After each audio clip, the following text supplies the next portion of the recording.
যত কাণ্ড বীরভূমে। এবার বীরভূমে নলহাটিতে শুট আউট, ব্যবসায়ীকে লক্ষ্য করে গুলি চলল। উদয়নগরে রাত 11টা নাগাদ পর পর গুলি ব্যবসায়ীকে লক্ষ্য করে। অক্ষয় রয়েছে সঙ্গে, আরো জানাবে। অক্ষয়, কি ঘটেছে, কারা গুলি চালালো, কি জানা যাচ্ছে এখনো?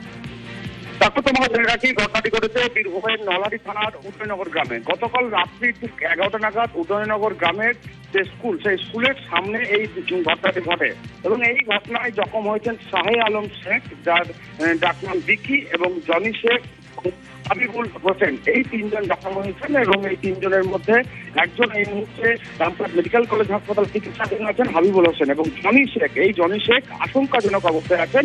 জনি এবং শাহে আলম এই দুজনকে দুর্গাপুর রেফার করা হয়েছে, সেখানে একটি বেসরকারি হাসপাতালে চিকিৎসা চলছে। এবং যেটা আমরা জানতে পারছি যে গতকাল রাত্রেবেলা যখন এই শাহে আলম শেখ, তিনি একজন কাপড় ব্যবসায়ী, পাশাপাশি তিনি বিস্ফোরকের ব্যবসা করতে লাইসেন্স প্রাপ্ত, এবং তারা যখন বাড়ি ফিরছিল সে সময় সেই উদয়নগর স্কুলের মোড়ের কাছে চারজন দুটি মোটর বাইকে আসে এবং এলোপাথারি গুলি ছুটতে লাগে, এবং এই ঘটনায় তিনজন জখম হয়েছে। এবং এই ঘটনার পর তদন্ত শুরু করেছে নলহাটি থানার পুলিশ, যদিও এখনো পর্যন্ত স্পষ্টভাবে তদন্তে উঠে আসেনি কি কারণে এই হামলা। তবে জনি শেখের অবস্থা এখন আশঙ্কাজনক। ধন্যবাদ।